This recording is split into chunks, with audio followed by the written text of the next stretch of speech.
नमस्कार। आज वसई तालुक्यात गेल्या गेल्या 15 दिवसापासून एक व्हायरल क्लिप होत आहे आणि त्यावरून आणि सगळ्या ठिकाणी बोलणं चालू आहे की मोहन संखे हा नेमका आहे कोण। कारण मोहन संखे हे जरी सहाय्यक आयुक्त असले तरी देखील काही आयुक्त आणि वरच्या लेवलचे अधिकारी हे मोहन संखेला अजूनपर्यंत सस्पेंडचं लेटर देऊ शकत नाहीत किंवा दिला असेल परंतु आपल्यापर्यंत तो लेटर पोहोचत नाही। त्याबद्दल बोलण्यासाठी आज आपण वसईचे आमदार ॲडव्होकेट स्नेहा दुबे पंडित यांच्याशी बोलणार आहोत। मॅडम नमस्कार। नमस्कार मॅडम, आज महानगरपालिकेचे जे एक सहाय्यक आयुक्त आहेत ह्यांची एक क्लिप वसई संपूर्ण वसईत कंटिन्यूस 2 ते 4 क्लिप फिरत आहेत, परंतु त्यांच्यावरती कोणत्याही प्रकारची ॲक्शन घेतली जात नाही। त्याबद्दल तुम्ही काय सांगाल? त्यांच्यावर निलंबनाची कारवाई झालेली आहे अशी बातमी आहे। तर माझी आशा आहे की ज्या बातम्या येत आहेत आणि जे अधिकारी तोंडी सांगतायत तर ते तोंडी लेखी स्वरूपामध्ये यावं, ते लोकांच्या समोर यावं, लोकांना हे दिसावं की लोकांची मागणी आहे आणि ते सगळ्यांच्या समोर जो काही प्रकार आलेला आहे त्याच्यावर कारवाई करण्याइतपत आपले महानगरपालिकेचे अधिकारी सक्षम आहेत। त्यांच्यामध्ये ती ताकद आहे की जे चुकीचं होतं ते चुकीचं आहे ही म्हणण्याची ताकद जोपर्यंत आपण दाखवत नाही तोपर्यंत आपण सुधाराच्या दिशेने पुढे जाऊ शकत नाही।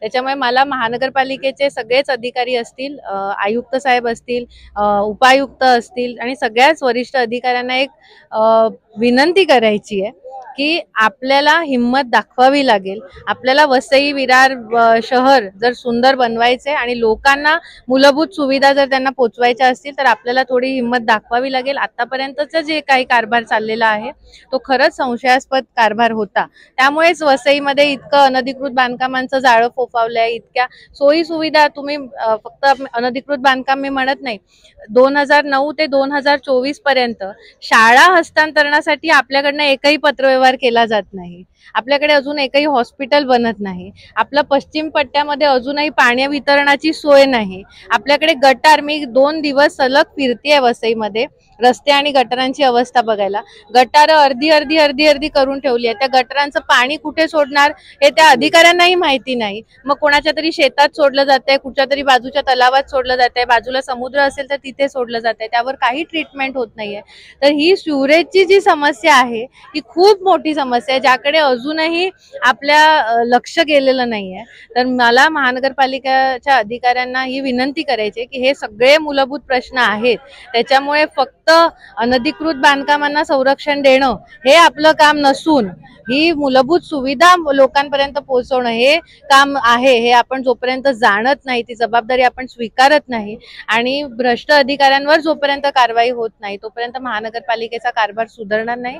आणि या संदर्भामध्ये मी आयुक्तांना पत्रही लिहिलेलं आहे की फक्त एका अधिकाऱ्याच्या हाताखाली एवढं सगळं होऊ शकत नाही, त्यामध्ये आणखीनही जे अधिकारी असतील, वरिष्ठ अधिकारी असतील, कनिष्ठ अधिकारी असतील, जे कोणी ह्या सगळ्या प्रकारामध्ये सामील आहेत त्या सगळ्यांवरती कडक कारवाई झाली पाहिजे। आणि एक उदाहरण वसई विरारमध्ये दाखवलं पाहिजे की परिवर्तन फक्त विधानसभेत घडलेलं नाहीये तर ते महानगरपालिकेमध्ये सुद्धा त्याची सुरुवात झालेली आहे आणि कडक निर्णय आम्ही घेऊ शकतो। एक उदाहरण हे अधिकाऱ्यांनी आपल्या समोर ठेवलं पाहिजे आणि मी तशीच अपेक्षा त्यांच्याकडे व्यक्त करते आणि तसं पत्रही लिहिलेलं आहे आणि तेच पत्र मी मुख्यमंत्र्यांकडेही दिलेलं आहे। कालच मी परदेशी साहेबांना सुद्धा भेटून आली आणि त्यांच्याकडे सुद्धा आपल्या हे महानगरपालिकेमध्ये जे सगळं चाललेलं आहे, आपल्या मुख्यमंत्री साहेबांचे जे सचिव आहेत श्रीकर परदेशी साहेब, त्यांच्याकडे महानगरपालिकेचं सगळं गाऱ्हाणं मांडून आलेली आहे की महानगरपालिकेमध्ये काय चाललेलं आहे, कशा प्रकारे अधिकाऱ्यांची मनमानी चालू आहे, कशा प्रकारे ग्रामपंचायत नगर परिषदेचेच अधिकारी लिपिकापासून सहाय्यक आयुक्त बनतात, उपायुक्त बनतात, ही सगळं हे त्यांच्याशी बोलून आलेली आहे।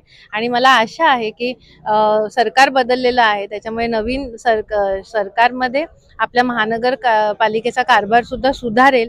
थोडासा वेळ लागेल, आत्ताच 2 महिने झालेले आहेत, पण मला असं वाटतं नागरिकांनी सुद्धा धीर धरावा आणि काही गोष्टी सुरळीत होण्यासाठी आपणही वेळ दिला पाहिजे।